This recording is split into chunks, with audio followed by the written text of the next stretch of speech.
At 2:03 a.m. on a sweltering July night in Orlando, the last surveillance camera on Pine Street captured Ethan Walker adjusting his postal service cap as he waited at the bus stop. The humid Florida air hung thick with the scent of night-blooming jasmine from nearby gardens, and the distant hum of late-night traffic created a familiar urban lullaby. Ethan had just finished his overnight shift at the Central Postal Facility, sorting packages for the morning delivery routes. The 34-year-old mail carrier stood under the flickering streetlight, his navy blue uniform slightly wrinkled from 12 hours of work. His weathered hands held his phone, probably texting his wife Sarah about catching the 2:15 a.m. bus home to their small apartment in College Park. Ethan always took the night shift voluntarily, claiming the extra pay helped them save for the house they dreamed of buying near his parents. What made Ethan special wasn't just his dedication to work, but his ability to transform the mundane into moments of joy. During his regular daytime routes, he would leave silly drawings on package slips, remember every dog's name in his delivery area, and somehow knew exactly when Mrs. Rodriguez needed her arthritis medication, or when the Johnson family was expecting their son's college acceptance letter. His terrible dad jokes became legendary among his coworkers, who would groan and laugh simultaneously when he'd announce, "Why don't mailboxes ever get tired? Because they're always standing around." The Walker family gatherings every Sunday at his parents' house on Orange Avenue were incomplete without Ethan's presence. He was the glue that held everyone together, the one who remembered birthdays, organized surprise parties, and could defuse any family tension with his goofy impressions of their Uncle Pete's fishing stories. His younger sister Maria often joked that Ethan collected people the way others collected stamps, always expanding his circle of friends and making everyone feel valued. Sarah had fallen asleep on their worn couch that night, waiting for his usual 3 a.m. arrival. She'd prepared his favorite late-night snack, a peanut butter sandwich with sliced bananas, and left it covered on the kitchen counter next to a glass of cold milk. Their small apartment reflected their simple but content life together, filled with photos from family barbecues, vacation postcards from places they hoped to visit, and Ethan's collection of vintage postal service memorabilia. The bus arrived at 2:15 a.m. exactly, its diesel engine rumbling through the empty street. The driver, Miguel Santos, had been driving the same route for 8 years and knew Ethan well. They would usually exchange a few words about the Orlando Magic's latest game or Miguel's grandson's Little League achievements.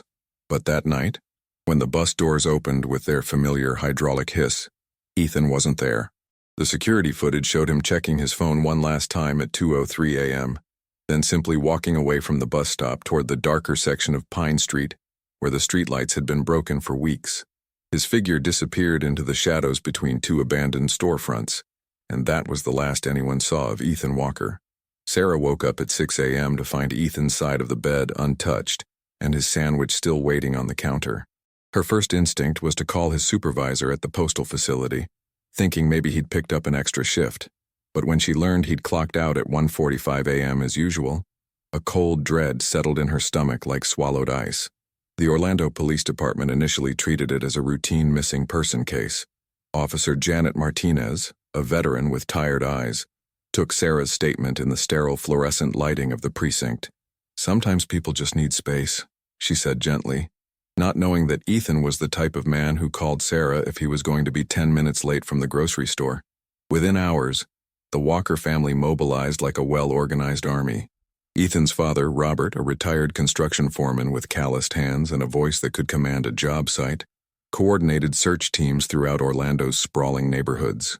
His mother, Elena, a soft-spoken woman who ran the church's food pantry, organized prayer circles and distributed flyers with Ethan's smiling face to every business owner she'd known for 30 years. The first week brought false hope. A gas station attendant thought he'd seen Ethan buying coffee near International Drive. A homeless man claimed he'd shared a bench with someone matching his description downtown. Each lead sent family members racing across the city, only to return home with empty hands and heavier hearts. Ethan's mail route became a pilgrimage site for his family. His sister Maria walked every street he'd covered, knocking on doors and showing his photo to residents who remembered his jokes and kindness. Mrs. Rodriguez, the elderly woman with arthritis, broke down crying when Maria explained why Ethan hadn't delivered her medication that week.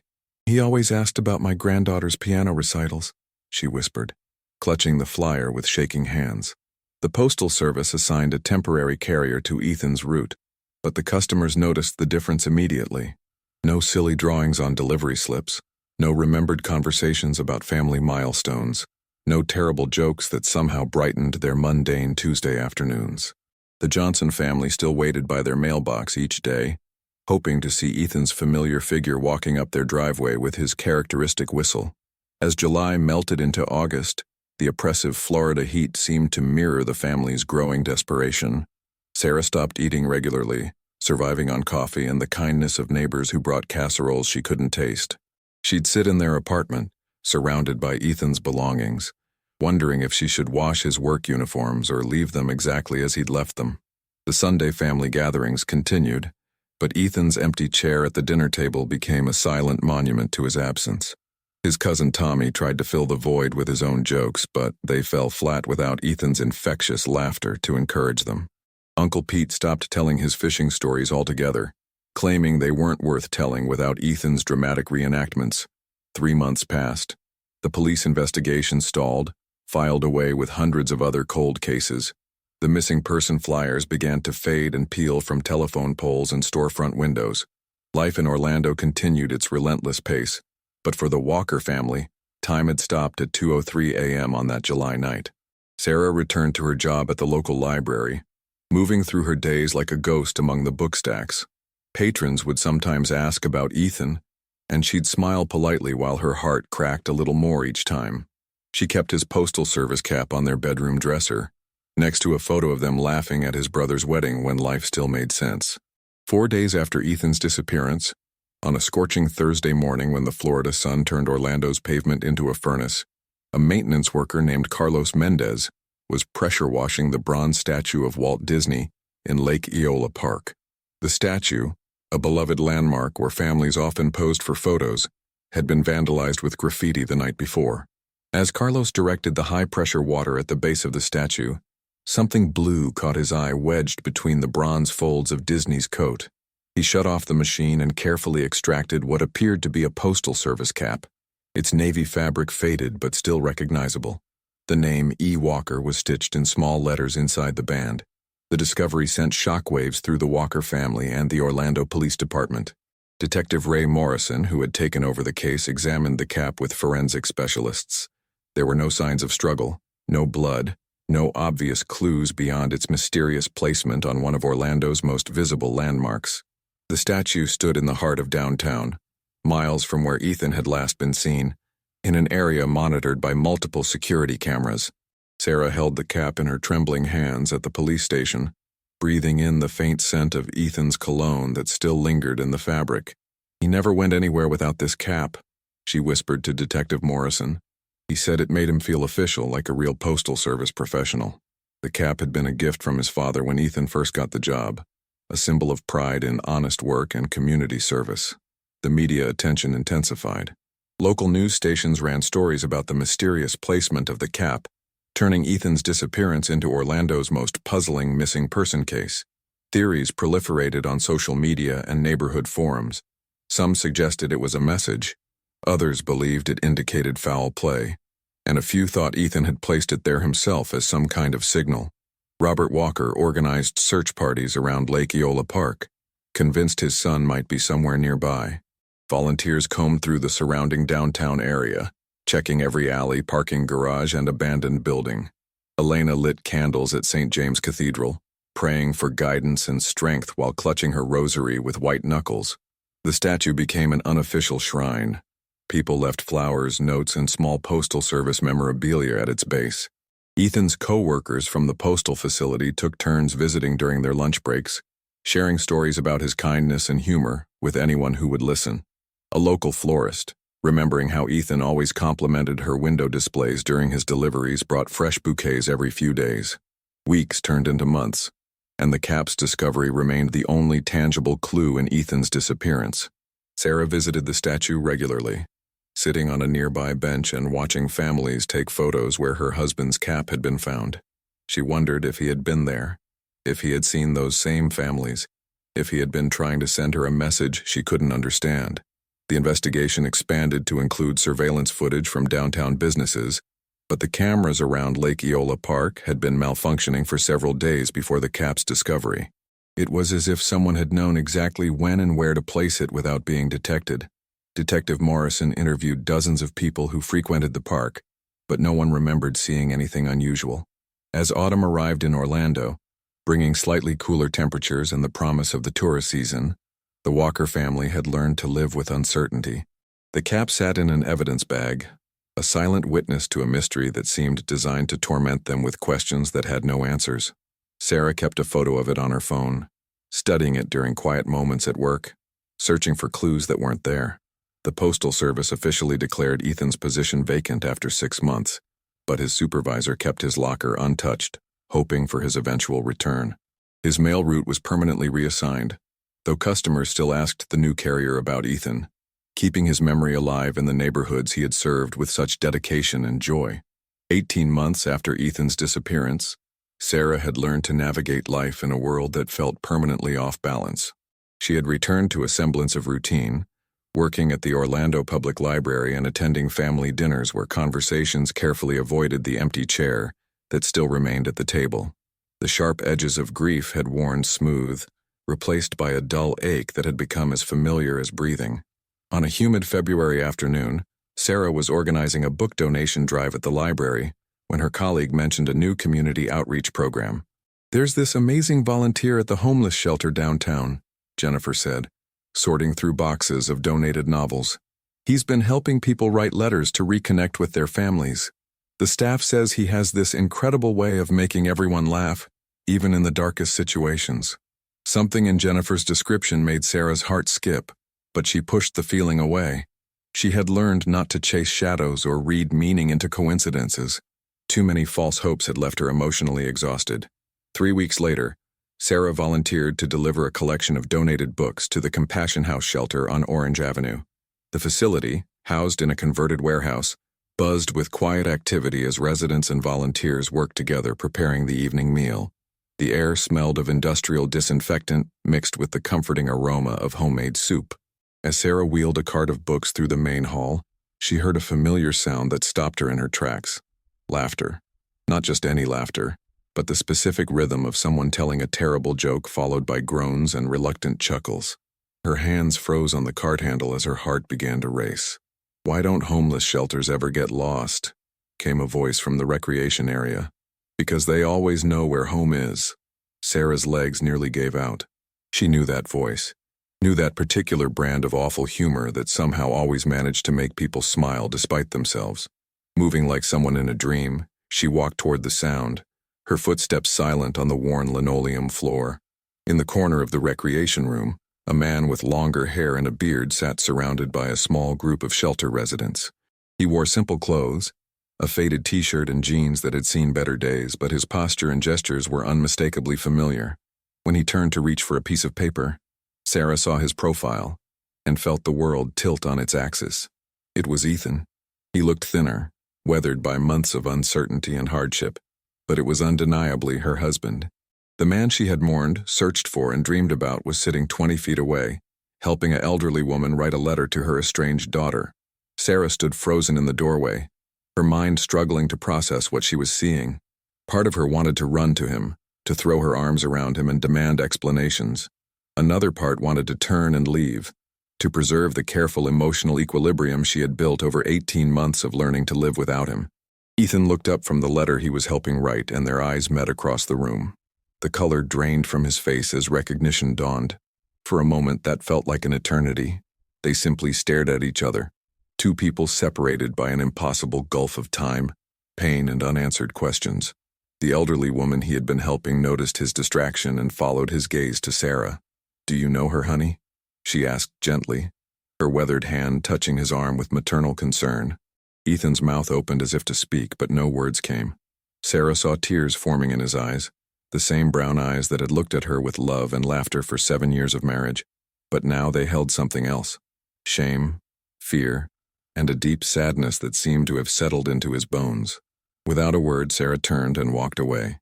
She left the cart of books in the hallway and made her way to the parking lot, her legs moving automatically while her mind reeled with shock and confusion. She sat in her car for 20 minutes, hands shaking as she gripped the steering wheel, before finally driving home to the apartment that still held traces of the life they had shared. That night, Sarah lay awake staring at the ceiling, Ethan's postal service cap still visible on the dresser and the moonlight streaming through their bedroom window. She had found him, but the man in the shelter felt like a stranger wearing her husband's face. The questions that had tormented her for 18 months had been replaced by new ones that seemed even more impossible to answer. 3 days passed before Sarah returned to Compassion House.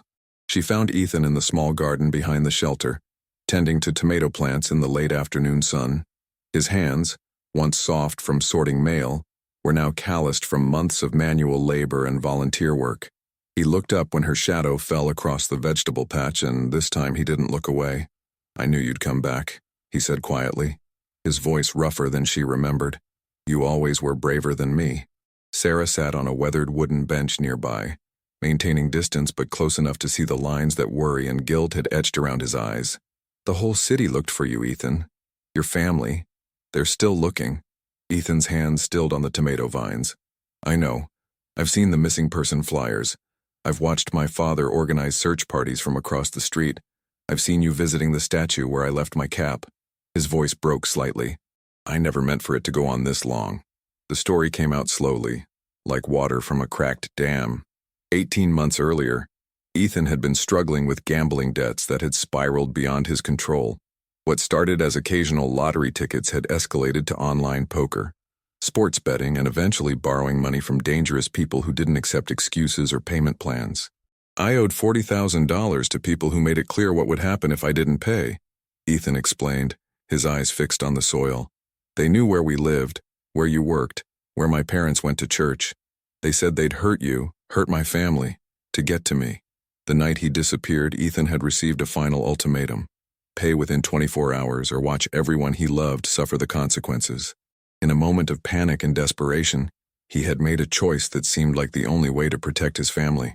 He would disappear, make it look like something had happened to him, and remove himself as a threat to everyone he cared about. "I thought if I was gone, they'd have no reason to hurt any of you," he said, finally looking at Sarah. "I thought I was being noble, sacrificing myself to keep you safe. I was an idiot." He had spent the first few weeks hiding in cheap motels on the outskirts of Orlando, using cash he had withdrawn from their joint account. When the money ran out, he found his way to the homeless community, where people didn't ask questions about your past, and survival took precedence over explanations.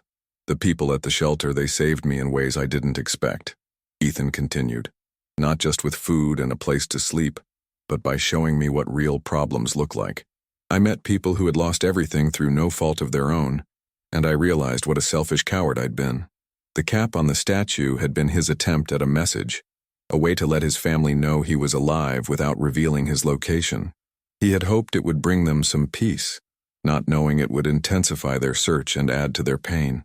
Sarah listened without interruption, her emotions cycling through anger, relief, heartbreak, and something approaching understanding. When he finished, they sat in silence as the Florida sun painted the sky in shades of orange and pink. "The people you owed money to," Sarah finally asked, "are they still a threat?" Ethan shook his head. "I've been working with a legal aid lawyer here at the shelter. We contacted them through intermediaries, explained the situation. They wrote off the debt as a loss months ago. Apparently dead men don't pay gambling debts, and they moved on to other business." Sarah felt a laugh bubble up from somewhere deep in her chest, tinged with hysteria and exhaustion. "So you've been hiding from ghosts." "I've been hiding from myself," Ethan corrected. "From the shame of what I'd done, what I'd put you through. Every day I wanted to come home, but every day I convinced myself you were better off without me." As darkness fell over the shelter garden, Sarah stood to leave.